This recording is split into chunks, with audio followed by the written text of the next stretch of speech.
आप सभी को प्रभु यीशु के नाम में जय मसीह की। हम स्वागत करते हैं आपका प्रतिदिन के वचन में।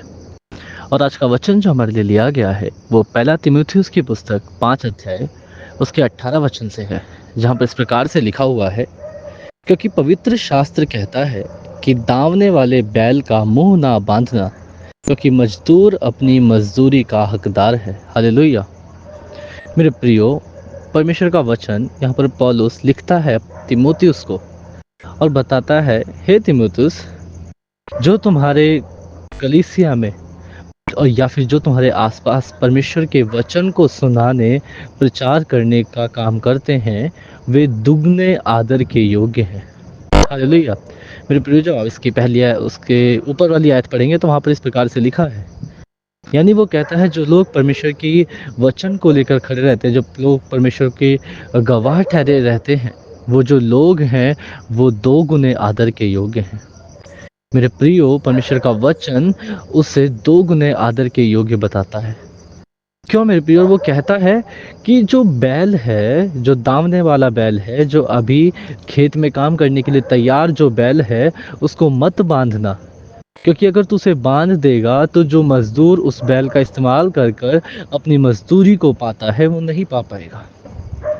मेरे प्रियो, कई बार आप और मैं अपने आप को या अपने आसपास के लोगों को सोचते हैं काबू में करने की।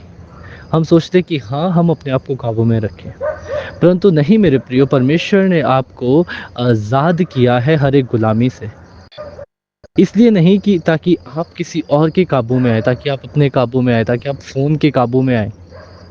मेरे प्रियो, नहीं, उसने आपको आज़ाद किया है ताकि आप उसके गवाह ठहर सकें, ताकि आप उसके नाम को लेकर खड़े हो सके, क्योंकि वे दुगने आदर के योग्य हैं। मेरे प्रियो, परमेश्वर आपको तैयार कर रहा है, और जब आपको वो तैयार कर देता है तो आपको बैठना नहीं है, रुकना नहीं है। जिस प्रकार से यहाँ पर मजदूर को मजदूरी मिलती है, वो कब मिलती है? जब वो बैल काम करने पाता है। उसी प्रकार से मेरे प्रियो, जब आप और मैं जब तैयार हो जाते हैं परमेश्वर की महिमा से, परमेश्वर की सामर्थ से, तो हमें खड़े होना है ताकि हम उसके गवाह ठहर सकें। मेरे प्रिय, परमेश्वर का वचन कहता है, जब आप ध्यान से पढ़ेंगे, कि अब तुम बालक नहीं रहे, अब तुम्हें दूध पीने की ज़रूरत नहीं, परंतु तुम्हें अब बड़ों का खाना खाने की ज़रूरत है। मेरे प्रियो, आप और मैं प्रभु यीशु में इतने समय से हैं, लेकिन आज भी आपका और मेरा जीवन वही पुराने रीति से बना हुआ है।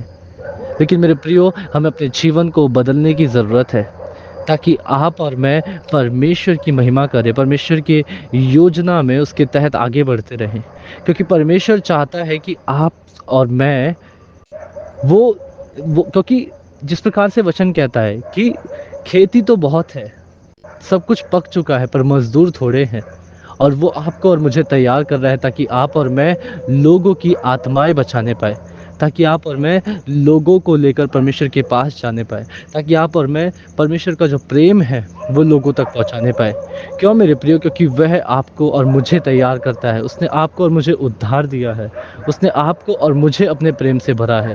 तो हमारा भी फ़र्ज़ बनता है कि हम भी दूसरों को परमेश्वर के प्रेम के बारे में बताएं, दूसरों को परमेश्वर के भवन में लिए चले, दूसरों के जीवन के सुधारक बन सके।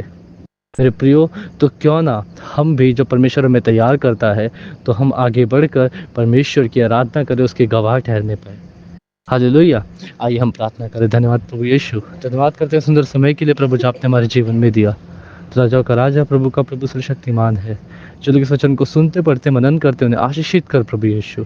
वो समझने पाए पिता प्रभु यीशु कि उन्हें तैयार होने की ज़रूरत है, और तैयार होने के बाद उन्हें रुकने की नहीं, परंतु तेरे नाम को लेके खड़े होने की ज़रूरत है प्रभु यीशु। धन्यवाद करते हैं प्रभु, जो लोग इस वचन को सुनते हैं पिता प्रभु, उन्हें प्रभु तू आशीषित कर प्रभु, और अपने आत्मा से और भी ज़्यादा भर दे पिता। उद्धार करता प्रभु यीशु के नाम से मांगता हूँ, आमीन। हालेलुया। आप सभी को प्रभु यीशु के नाम में जय मसीह की। आपका दिन शुभ हो।